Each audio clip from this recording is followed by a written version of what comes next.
Hi friends, అందరికి ఎలా ఉన్నారు? బాగున్నారా? నేనండి మీ మంకీ మనీని. ఇప్పుడే మర్చిపోయారేంటి? మర్చిపోలేదు కదా. సో ఈరోజు వచ్చేసి మనమైతే ఈస్ట్ వెస్ట్ చాలా ఫేమస్ అయిన పూతరేకులు అయితే టేస్ట్ చేస్తున్నాం.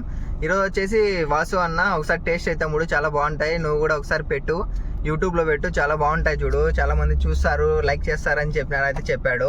సో ఇది వచ్చేసి తణుకు అంటే తణుకులో ఉంటాయంట పూతరేకులు. అంటే యాడైనా ఉంటాయి, ఈస్ట్ వెస్ట్లో ఫేమస్ కాబట్టి. మన సైడ్ అయితే కడప సైడ్ ఏముంటుంది, రాగి సంగటి ఎట్లయితే ఫేమస్, వాళ్ళకి కూడా ఈ పూతరేకులు అనేది చాలా ఫేమస్.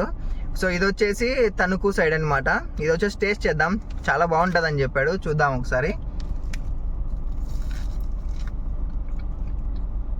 మామ చాలా బాగుంది మామ. దీంట్లో బాదం పప్పు లోపల ఇంకా చాలా అయితే ఉన్నాయి మామ. ఎంత ప్లెయిన్గా అయితే అంత ప్లెయిన్గా ఉంది. మీరు ఈ వీడియో చూసేవాళ్ళు మీకు ఎప్పుడైనా పూతరేకులు తిన్నట్టయితే ఖచ్చితంగా కామెంట్ చేయండి. ఒకవేళ దీనికంటే ఇంకా బెస్ట్ ఏదైనా ఉంటుందంటే దాన్ని కూడా కామెంట్ చేయండి, మనం టేస్ట్ చేద్దాం. Okay, bye bye.